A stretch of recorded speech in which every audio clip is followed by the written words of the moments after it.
Those wonderful Christmas toys of the 1970s that we thought were futuristic, the ones that we all wanted. The 1970s was a decade of invention, colour, flashy clothes, big flares, and even bigger cars. Although we had the 3-day working week, and for many families times were hard, with struggling with bills and household shopping prices, it was still a golden era in many people's memories when it came to Christmas. The 1980s were just around the corner. Toys and gadgets were looking futuristic, and electronic games were coming onto the market massively. Kids were playing with different toys, and parents were getting time-saving electronic presents, as TV adverts were glossy and colourful, along with the catalogues and the department stores, all decorating their floors to entice you to get their latest gadgets and toys. Everybody had at least one Christmas decoration from Woolworths, and many trees and stockings from this iconic and well-remembered store.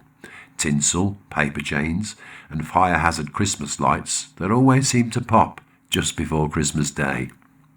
As for Christmas toys, well, there were aplenty, with movie merchandise such as Star Wars and TV shows like The $6 Million Man, or even heroes like Evel Knievel.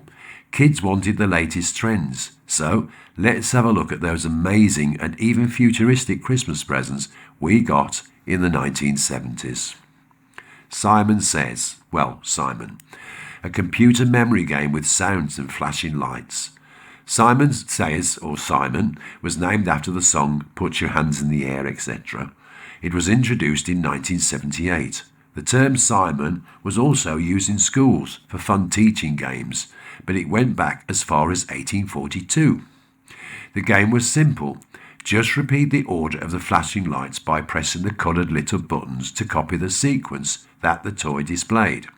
The sequence would get longer until someone made a mistake, and that was all there was to it.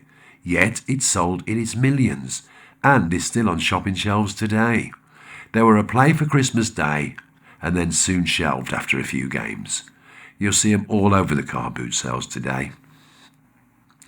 First made in black and white, we all remember the consoles known as binatone, after the company who made the TV Master Games.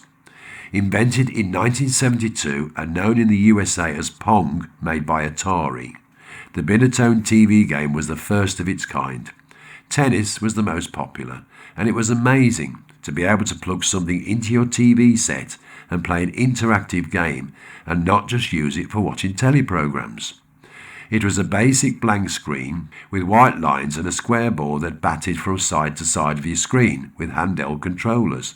The sound was a very high-pitched blip. The score was kept on the game and displayed on your TV screen. Initially, you would have to tune your spare tuning button to get the frequency from your television in order to match with the console. People played it for hours on end. But as most people had one television set in their homes, there were always moans and sulks when parents wanted to watch the TV. Thus, the game had to be unplugged from the aerial socket. The game was so futuristic and so much fun, but later colour versions came out in the late 1970s, and extra games were added such as football, squash and hockey. Although Action Man had been around many years, in the 1970s they bought a modern version the kids just had to have eagle eyes. It sounds ridiculous now, but the toy had eyes that could move from side to side. Not automatically, you had to lever them from the back of its head to give the impression they were looking around and being vigilant. They're sold after massive TV campaigns. Even as a kid, I didn't think it was a great big deal. I'm sure it was fun. Did you have one? Evel Knievel, the stunt racer of the 1970s. You know, the bloke that used to motorbike over loads of buses and cars? Very popular, in fact so famous that a toy was made in his name, the Evel Knievel stunt bike. It was deemed quite expensive when it was launched in 1973, but have you seen the prices now? An original working model is commanding around 800 quid online. I wish I'd have kept mine. It was simple. You wound and wound and wound the handle, and the toy gathered momentum until the model and the doll was released at high speed, and it would hurtle itself across the floor. usually hitting the bedroom wall.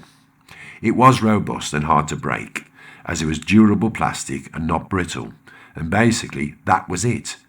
Yet we all wanted one. The Intel 4004 was the first microprocessor developed and produced in 1971. I know it's not a Christmas toy, but it was the beginning of the solid-state small electronic gadgets that would be a major part of the computer world. The pocket calculator was a favourite present that included this component, and in the late 1970s, calculators became more affordable and many kids wanted them for Christmas. The Texas Instrument calculator was common with its LED display in red or green. It was helpful for maths homework, although at the time schools frowned on them. These devices were not allowed in the classrooms. Kids loved to arrange the numbers in order to make words, which were considered clever and playful, sometimes rude. They were basic, and in comparison to today, they were still a little pricey. The transistor radio. Well, this was developed in the 1960s for pocket AM receivers. They became very popular in the 70s, owing to developers introducing more quirky models. Kids loved to take them to school to listen to the pop charts on their breaks. Tinny little speakers. They were never loud, but they could screech and buzz you through the day with modern tunes, and they were a perfect present for kids. Models were shaped as fizzy drinks cans, vintage cars or burgers. Most had the traditional style, sometimes with an earpiece just for one ear.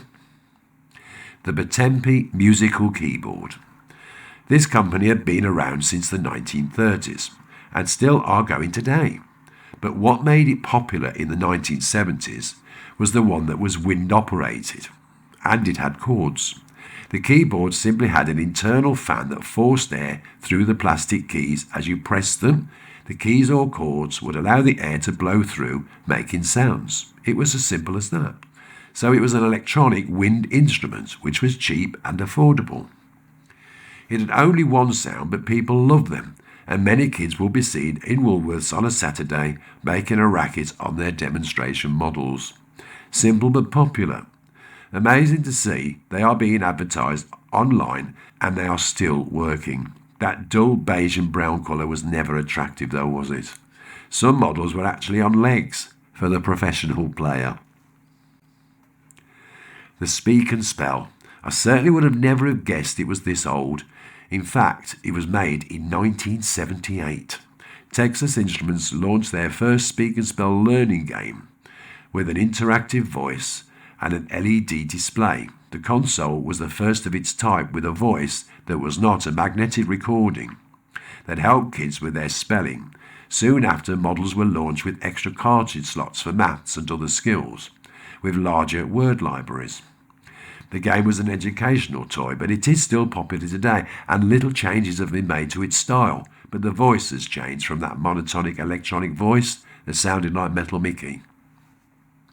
Etch-a-Sketch.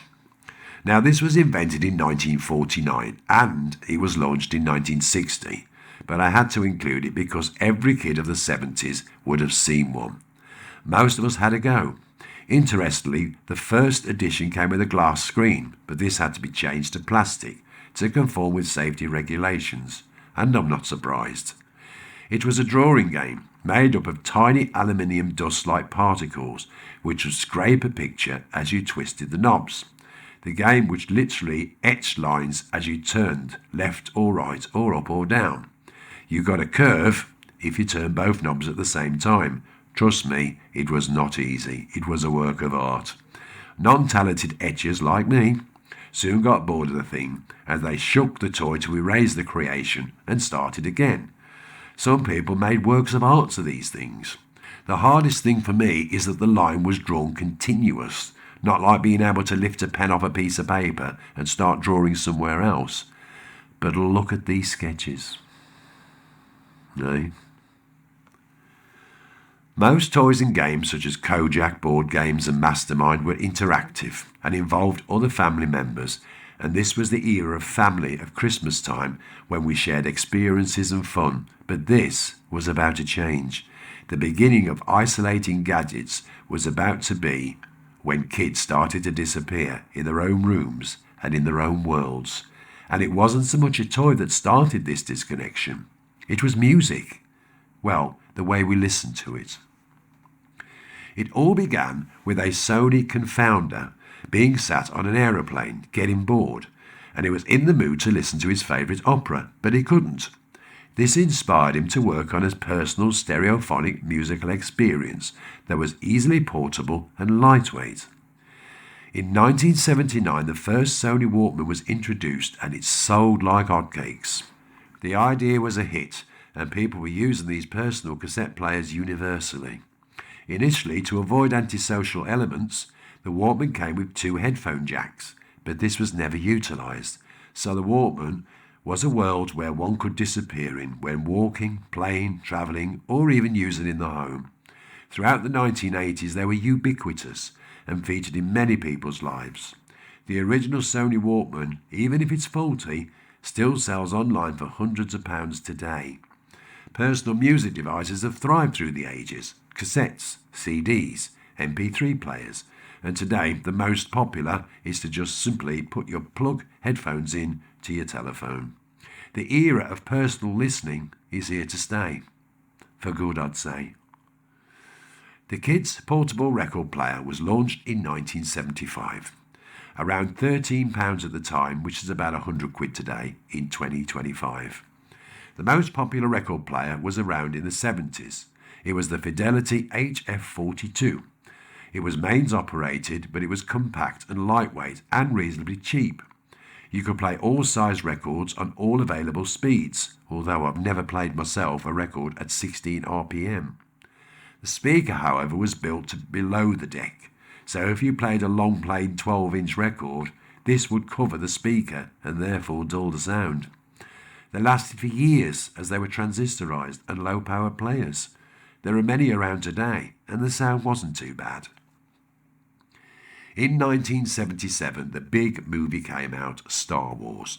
This was probably one of the biggest franchises ever known, and everything they could think was thrown into the mix of merchandise, which is still selling today. Toys, games, jigsaws, pencil cases, you name it. A parent's nightmare, I should think. It was massive, and it's common knowledge that original Star Wars toys and collectibles are worth a fortune today. Well, it was just another chance to go down memory lane. And I'd like to thank you for taking the time to watch this video. And as always, please forgive those typos and errors. And I'm sorry I've still got this cold. And I might as well do it early. I'll wish you a Merry Christmas. And once again, thank you for watching. Mickey.